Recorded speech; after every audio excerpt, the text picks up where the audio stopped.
If you take it, if you just 3 seconds, just until you feel your body calm, you'll feel it. Don't stop until you feel your body calm, because that means you've signaled safety. Your nervous system doesn't need another story. It doesn't need to hear you're fine. It needs to be sent a signal. And that is done through tapping or swaying. It's really, really that easy. And if you make that a practice, eventually your nervous system will stop locking up and you will feel the difference in your daily life. Today on Supernormalized, we dive deep into stories of transformation that defy ordinary expectations and inspire us all towards greater personal sovereignty. Today, we're joined with Angela Jean, a woman whose life has been through extraordinary challenges and marked by profound loss and trauma beginning at just 13 years old.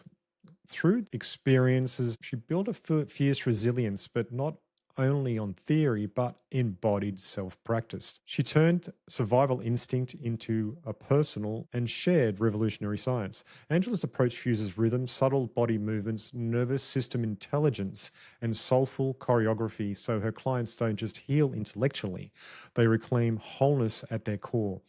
We'll explore her journey from brokenness towards becoming an architect of resilience, unpacking everything from practical grounding tools anyone can try to expansive ideas like quantum creation fields and multidimensional awareness, elevating collective evolution. Whether you're navigating grief yourself or simply curious about cultivating unshakable strength inside everyday life, the sites here offer both heart-opening reflection and tangible steps towards a better future for all of us. Tune in closely as Angela guides us through meeting our own darkness honestly while rising vibrationally, and reminds us all why you are who you train to be matters much more than ever today. Get ready for real stories grounded deeply, yet reaching far beyond, the kind that help lift not just individuals, but whole communities together and upwards. You'll find techniques in here that are so simple but are perfect, and make sure you stay all the way to the end to hear how they work. All right. Thank you very much, and let's go now. Welcome to Supernormalized, Angela Jean. Angela, I'm really interested to hear your story. You've been through, I don't know, to put it plainly, hell in some ways, you'd say, and come out the other side and reinvented yourself like a phoenix. Yeah. Welcome to the show. Thank you. That's quite the introduction. So tell us your story. It's got unimaginable hardships from a very young age. Can you share a little about how those early experiences shaped your sense of self-belief and survival? Yeah, like I said, we've all been dealt our hand, right, in childhood, especially depending how old you are. But I was raised by a single dad, and he married a couple of women that struggled with mental health issues. I didn't know what I was seeing at that age, but as time carried on and life went on, I ran away at a young age. And then about 5 years later, my dad and my little sister committed suicide. So I've always been around this mental health lifestyle, let's just say, but it seemed normal to me at the time because that's all I knew was basically volatile households. Anyways, as I got older and I started recognizing what I was seeing, that's when I started getting really, really curious about how I would be the chain breaker in my family. Because at that time I started to see myself struggle with rumination, catastrophication. So I kind of started seeing the patterns that I was able to identify happening within me.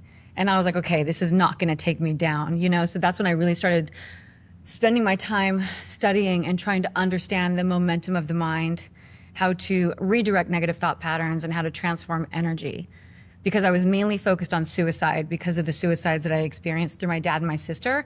And what I understood at the time was that that's getting lost in a negative thought pattern, right? Like letting the negative thought pattern spiral to a degree where it leads to suicide. So that's why I really, really became obsessed with studying the mind and the momentum of the mind, and how we can catch the momentum of the mind. How do we redirect these negative thought patterns before they take us down these rabbit holes, right? So it was kind of a journey of just not wanting to end up like them. Like they didn't survive, but I was going to. So Yeah. it was kind of like the rebellious side of me that kind of led the way.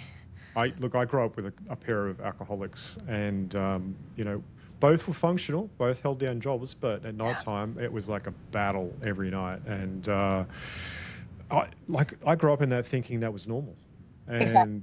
and I took on catastrophication as well as a part of my coping strategy, and I completely understand it's awful, but until you actually are away from it, you can't look at it clearly in some way. So I found for myself it took years to actually get to the point where I could actually look at it and go, oh, okay, well, that's what was happening. So I don't have to do this anymore because I'm not in that. So, you Yeah. know, And also the thing is you don't really recognize it until you get into your intimate relationships because you see those patterns starting to surface, right? yeah, So that's when you're kind of like, you're kind of, Could you try again? sorry. that's right. Let me turn my phone on. I thought it was off. That's when you really start seeing where you are. I always say, like, if you want to see where you are, how healed you are, start dating because it brings everything to the surface. Well, inevitably, you'll actually invite people into your life that actually pull off the Band-Aid and make you look at it again, right? Oh, yeah. Yeah. Either they mirror it or they definitely trigger it. And Yeah, then it's up yeah. to you. It's up to you to do the work, you know? So, That's it. That's it. Now, you've talked about unbecoming as a part of your journey. How do you define unbecoming in the context of healing and self-transformation? so I always say we are who we train to be. And we've been conditioned to forget who we are through our childhoods. Like if you're in a family that's full of alcoholics, they probably didn't speak to you in the best way. You probably felt like nothing was good enough, or you needed to shrink and be quiet so that you didn't disturb anyone because you would get in trouble.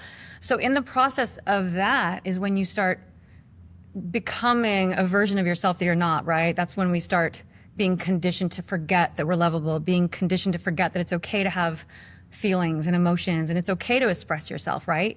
Because when you're raised in those households, they're so stressed out dealing with their own issues that they need you to go in the room and be quiet. You know, we're taught to suppress and shrink. And basically, we are conditioned to forget. So that's what I say, like unbecoming is when we start reaching our adulthood and we're able to identify the patterns that are surfacing. Like maybe you're not a good communicator with your partner. Like if you have something to say, you suppress it, you push it down because that's what you've been taught to do. So in the process of learning how to communicate is the unbecoming, right? You've been conditioned to not feel your feelings. You've been conditioned to not communicate how you feel. And even if you did know how to communicate how you feel, we know how bumpy that is. It comes out usually not very graceful. I remember when I was first learning to communicate in my intimate relationships, when I was really trying to do the work, I had to write my boyfriend a note. I could not verbalize it because I was so conditioned to not speak what I was feeling. And also, I didn't know how to put into words what I was feeling. You know, if you're never taught to really communicate what you're feeling. So I had to write him a note and hand it to him and leave and let him read it and then call me. So, you know, the process of, unbecoming, you have to do what works for you. And I remember that was a big thing that worked for me. I have a chapter in my book about it. It's called just love letters, even though they weren't really love letters. So that's one of the things I did to start becoming. Yeah, yeah. Is there any turning point that you realize that breath or movement of the body could become foundational to reclaiming sovereignty over your trauma? 1000%. Yeah. After the back-to-back suicides in my family is when I got called to yoga. I like to say call because I like to think that our higher self is guiding us. We just keep our lives so busy and full of noise that we can't really hear it. And during that time, I was just suffering. So I was in solitude a lot, which allowed me to just kind of hear this whisper. And I was called to yoga, and that's when I learned the breath. And that's actually the first place I ever cried after like a year and a half of just nothingness, just numbness. And that's when I really realized how powerful the body is, how powerful the breath is, how we store emotions in our body, and how the nervous system is like gripping in survival. And until it sent a signal that it is safe to hold, to receive, like we are locked up. And that really blocks anything that you're trying to build in your life, whether that's a relationship, confidence, success. Because if you don't feel safe to hold it, if you don't feel safe to receive it, you will sabotage it. Yeah, yeah, absolutely. Can you describe how in your own internal battle between darkness and light and how that evolved into a healing art rather than just a survival plan? Can you reword that? Yeah. Okay. So, considering your internal battle between darkness and light, how Yeah. did that evolve for yourself into a healing art? God, you know, it's like I say that darkness holds the key to our purpose in life, is what I Yeah. believe. When I started exploring my wounds, is when I started creating the modalities that I teach now, because I had to find a way to heal myself. And once one thing didn't work, I needed more. And that's when I Mm. started, learning like meridian point massage, nervous system training. I started learning that affirmations don't work because they cause cognitive dissonance. But then I learned if I put them in a rhythmic pattern, rhythm signals safety. And you really start discovering the science behind what works and what doesn't. So in the process of just the pain I was trying to relieve for myself is when I started the search was endless. And the stuff I discovered, the beauty of it, and what's so hard for people to grasp is that we are our own healers. Our body and our breath is really, really all we need. But it's so freaking simple that people will not believe that this is all we need to do. Like nervous system training is simply breath and like rocking the body when you're triggered, when you're stressed, because what's happening when you're stressed is your body's locking up in survival because that's what it's been trained to do. Like stay locked, swords up, walls up, grip. You're not safe. So just simply taking a moment, even if you're in traffic, just, taking the body and just like you're cradling a baby and just being like it's safe. It's just like that little tiny effort. It's just reparenting the nervous system. You're retraining the nervous system. It's like so powerful. So, I mean, I was just trying to relieve my own suffering. I discovered everything. Yeah, no, I hear the truth in that. And because I've actually talked to so many people across the world about their healing modalities and how they help people, that all makes complete sense. How did transitioning from a DIY fashion content creator to spiritual resilience teacher feel in that moment when you first shared your personal experience publicly? That was actually a public breakdown. Oh, it was a breakdown. Okay. Yeah. And I had my YouTube channel and I just got on one day and I started bawling because I just I couldn't hold it together. And I just needed someone to talk to. And it was actually when I had my major meltdown was actually during COVID, which I had the luxury of COVID, I say, to heal. But I got online, I had like a breakdown. And what was interesting is that the same audience that I've had forever, that's always like, oh my God, I love that. What a great this, what a great that. That's so cool. Where'd you buy that? Those same women were sending me novels of the most beautiful connected stories. And I was just like, oh Wow. my God. It was a connection of, you start to recognize your people online. And I was like, oh my God. And also they had no clue about me because I was just this happy, looks like everything's perfect in my life, and that's when I really gushed everything. And they're like, oh my God. So it was just a really beautiful moment in my transition. Like to use that word lightly these days. Yes. So anyways. Mm. Can you talk about your role that family loss and abandonment played in shaping not only your pain, but also your eventual mission? My what? What was the last word? How did it shape you and your mission in life? The abandonment. Yeah. Oh gosh, one thing I do know is in the process of trying to be seen in my family, I kind of took that with me. And that's kind of the mask I wore when I moved into my work in Hollywood, being a singer. I was always the performer, right? So it Yeah. To kind be of, seen, like, look at me, look at me, yeah, kind of. But I also, because my family was always fighting, I always had to be the one to make the dinner party that was going to arrive in an hour, like make sure no one knows. And I had to entertain everyone. So it's kind of Pressure. a version of myself that I still play. Like I really enjoy like making people feel good, like lighting up the Mm, room I walk into, entertaining. So it's interesting how I still carry that person I learned to be with me now. mm, And it has played a role with teaching, coaching, doing online content. So, um, you know, that was part of the abandonment though, because I wanted to feel seen and loved. And so it mm. turned me into this version of myself, which is useful now. Well, it's useful now. I've just got a question though. It sounds like that's an extroverted sort of character. Is that It's, is that your true character though? I say that there's many versions of us. It's just who inspires what and when we use what. Like when I'm on camera, I'm definitely the extrovert version of myself. When I'm home, I'm very introvert. You know what I mean? Because that's what I'm reading, I'm studying. But I will tell you, even to this day, I still get triggered with my abandonment wound, just with dating, with just friendships, like lots of things still trigger it. So I'm still, like I say, this is a lifestyle. It's not about not feeling your feelings when you teach or when you learn to, just when you learn the different modalities. Like a yoga teacher doesn't mean she doesn't have problems. A psychologist doesn't mean they don't have problems. It just means that we have the tools to feel our feelings fully and then being able to recalibrate, close the gap and get back to baseline, Yeah. So So many listeners might feel overwhelmed by their own layers of trauma. What would one simple grounding practice you could recommend they start with today? the one thing I would tell everyone to start with is nervous system training. And without getting too in depth with how to do it, what I would say is anytime you feel your body tighten, anytime you feel stress, anytime you feel that constriction, first of all, you have to start paying attention to how your body feels, but we can all feel that tightening in our chest, right? I want them to do one thing, just either tap the center of their chest, and depending upon what they're struggling with, I am loved or I am chosen, that's a pretty universal language that you can use based on what's happening. I am chosen speaks to any type of abandonment wound. I am loved speaks to any type of betrayal, let's just say. And just reparent your nervous system. Always do that. I like to sway personally. Just Yeah, really. I like that idea. That really resonated with when you described that before. If you take it, if you just 3 seconds, just until you feel your body calm, you'll feel it. Don't stop until you feel your body calm, because that means you've signaled safety. Your nervous system doesn't need another story. It doesn't need to hear you're fine. It needs to be sent a signal.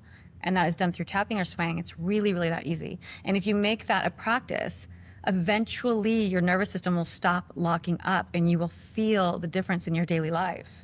With You have to train all it. your traumas, because your traumas are always being triggered if you have them. They're always there. You emphasize the body knowing danger before the mind does. How can someone begin to reconnect with their body's wisdom in a day-to-day life without feeling triggered? Well, you kind of have to feel the trigger. That's the voice, right? The emotion is the blueprint. You have to actually know where you're feeling the trigger. I would say start there. Like when something happens, where are you feeling that? Is it in your throat? That means your throat chakra is closed. That means you're suppressing what you need to say. You're holding down your truth. Do you feel it in your heart? That means you're not being vulnerable. You're not expressing. Again, it always comes down to expressing your truth. Like, what are you feeling? What do you need to say that you need to say? What do you need to feel that you refuse to let yourself to feel? I would really say it's probably usually those two places, your throat chakra and your heart. Where are you suppressing your truth? Where are you suppressing the way you want to feel? Yeah. Why aren't you letting yourself love? Why aren't you letting yourself be vulnerable? Why aren't you letting yourself say what you want to say? And it's always fear of what? Being judged, not being loved, for the most part. Yeah. For people new to working with nervous system regulation, actually, you just answered that. We're going really fast with this, which is really good.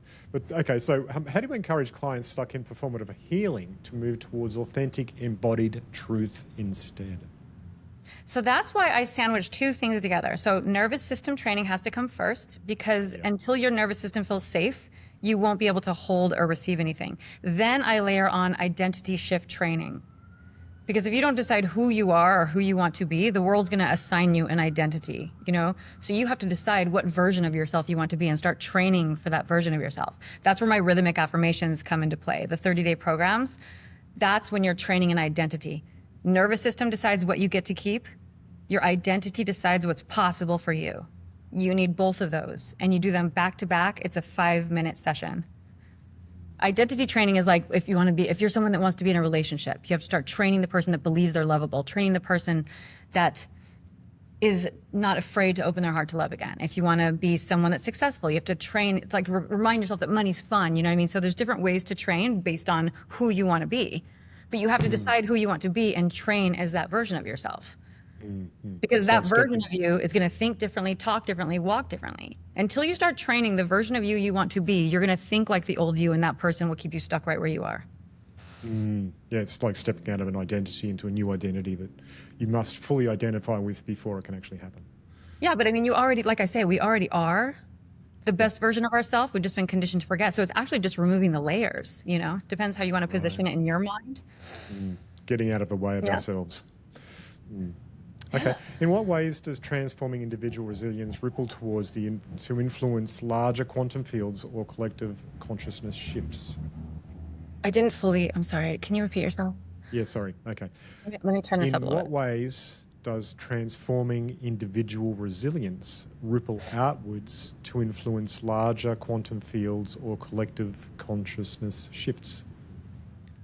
Okay, so the more resilient we are, what that means is how fast can you close the gap?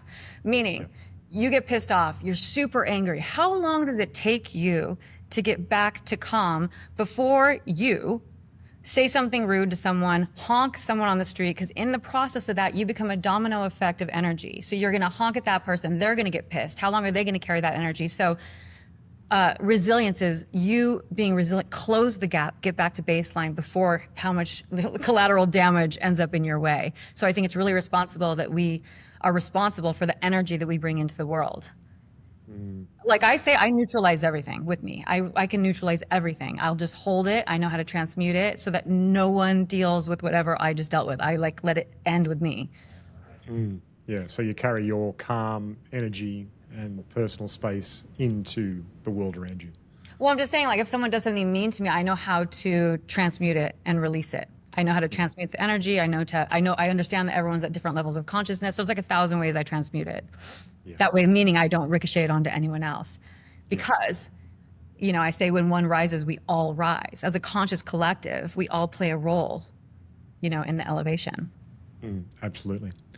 When somebody embodies sovereign resilience, how does it change their relationship to power dynamics and leadership within their communities or families?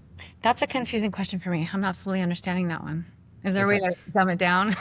Sorry. Okay. There's a lot of words in that one. I was like, wait. All right. So when you embody sovereign resilience, in other words, that power that you have to recover your personal self rather than be in a triggered sort of state, Okay. how does it change the relationship and power dynamics and leadership within communities and families? Well, that's exactly what I say. Like, we are who we train to be. So if you can show up as the best version of yourself, what's going to happen to the way you think before you speak to the person you're getting ready to speak to? Do you understand? If I show up and I'm feeling insecure, the way I think and the way I communicate is going to be different than the version of me that feels confident, that feels like I have cultivated inner authority, because then I feel confident to lead this person. I'm going to speak in a different way. That's why I say that identity training is very important. Like, you have to anchor a state of being before you move into a conversation. You have to anchor a state of being before you walk out that door to go on that date. Like, even before I get on podcast, I have to anchor myself in the coach version of myself. You know what I mean? Put my coach hat on, put my teacher hat on, put my guide hat on before I sit down. Because when I get off, I'm going to be doing something, more casual. It's not necessarily this version of me. And vice versa. What are you going to do? You're going to go cook something and talk, you know what I mean? It's just like, who are you before you sit down to communicate what you're going to communicate to who you're going to communicate it to? Does that make sense? Yeah, it does. Yeah, like bring your best version of yourself forward to the situation. And bring the appropriate version of you forward. Yeah, absolutely. Absolutely. Yeah, like if I'm going to teach a meditation, I'm going to be calmer. When That's I'm right. Yeah, you're not. on video, I'm more, Yeah, so yeah. you shift. Absolutely. You've mentioned fortifying spiritual bodies and how that contributes to humanity's evolution.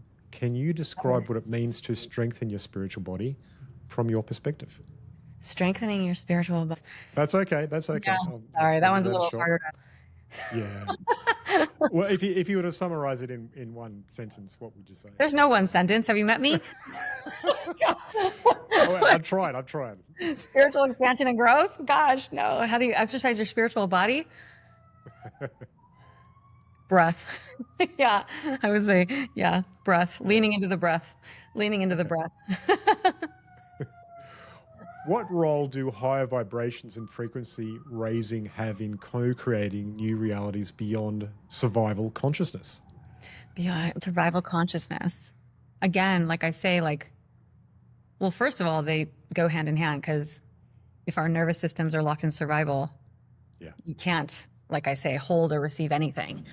So Exactly. we're not capable of accessing high vibration because we're locked. You know what I mean? Like high vibration is what? Abundance. It's like love, gratitude, is all the stuff that's on the emotional scale that sits high. When you're locked in survival, the only thing that's important is survival. So all of that stuff isn't even accessible unless you do the nervous system training. But what was the question? Sorry. What role do higher vibrations and So what frequency, goal? Yeah. raising, having I mean, co-creating new again, it's just realities? elevating the conscious collective. Like if I can stay high vibe, it only elevates everyone around me. But it's impossible to stay high. They go hand in hand. They really do, because you can't get high vibe unless you release the survival That's gripping. it. Is there any particular message or insight from your galactic understandings that Yeah. has deeply shifted how you guide clients through transformation? No, like I said, it's just the method I teach. The two method system I teach is nervous system training and identity shift. That is the shift through transformation, because the nervous system training releases survival. The identity shift what you believe is possible for you.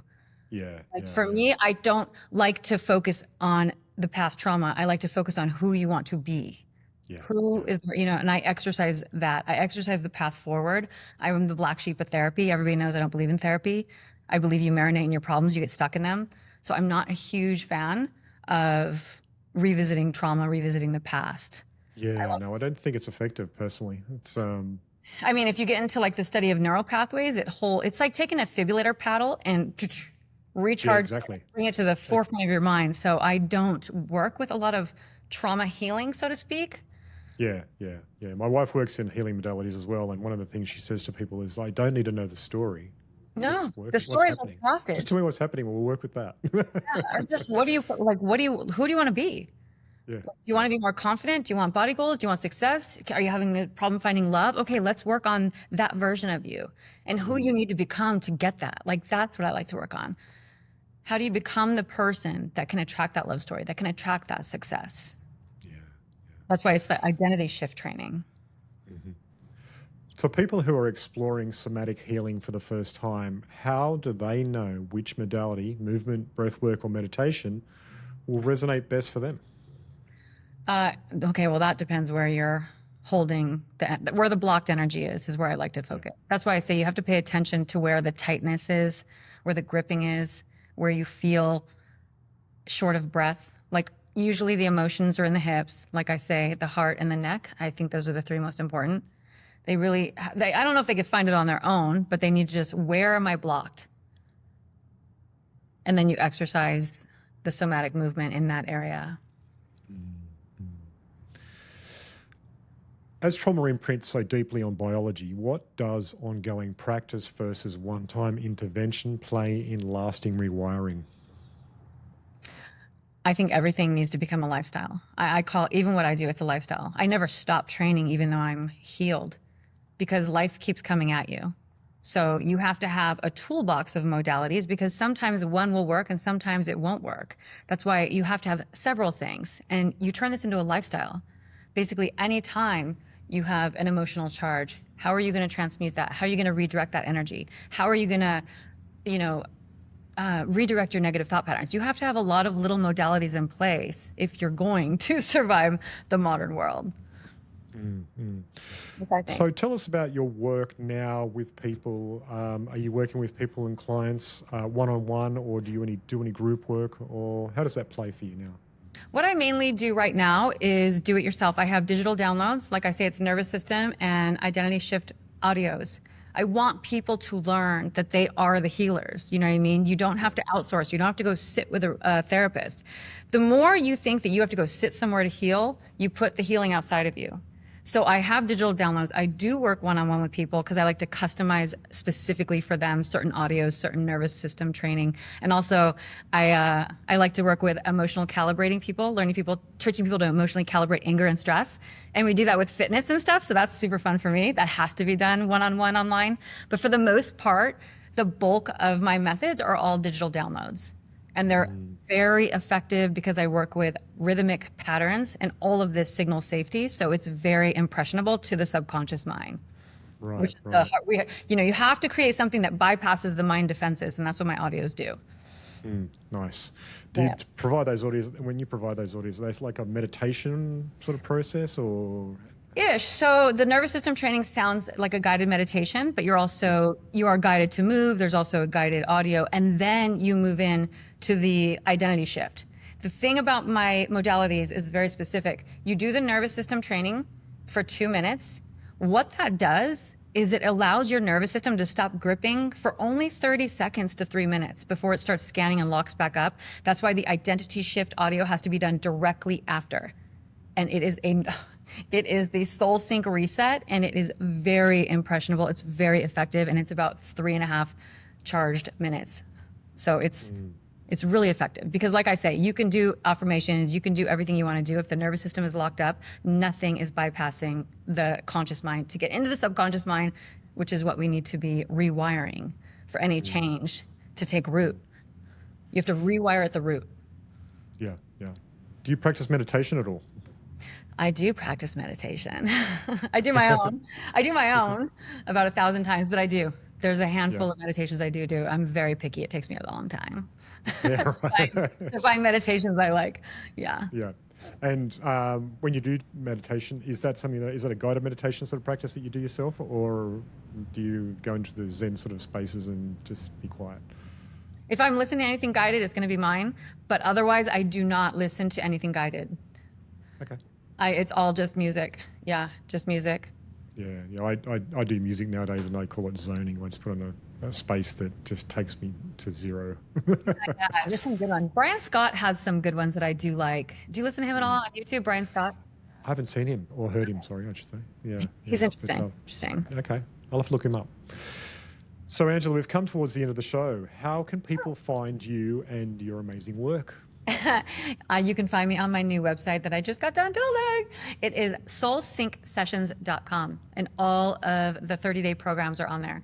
It's the nervous system training, the identity shift options. There's a full library that I'm building out at all times. I'm always adding new audios, and there's samples of everything. It all comes with digital journals along with affirmations. Like, everything's digital. It can be done on your phone. So I make it so easy and accessible. And like I said, everything is 3 to 5 minutes. Boom, done. Nice. Okay, I'll provide links for that in the show notes down below. Thank you very much for coming on and sharing your wisdom and understanding your process and your story. I appreciate your time. Thank you.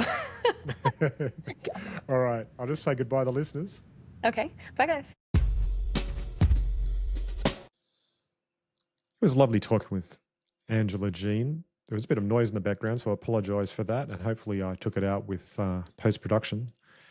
And yeah, the way she explained things actually triggered me and made me think about when I was young and how I got a habit of catastrophification of life events. So for me, that gave me a bit of an apocalyptic mind, you would say. So it's like the world's going to end over and over and over because that's what I was trained to do because of my parents fighting. Silly. Anyway, it was good to hear her technique and understanding around how she deals with that and has dealt with it herself and how she helps others do that as well. So if you've enjoyed today's show, reach out to her directly and tell her how much you like the show. That'd be really appreciated. And of course, if you're on YouTube, remember to like and subscribe. That'd be really good. And when you're on a podcast app, please give us 5 stars, say something really nice, and share this to a friend you think that actually would benefit from hearing it as well. Thank you so much for watching. Until next episode, it's bye for now. Hey guys, make sure you like and subscribe, and the link to the full video is down below.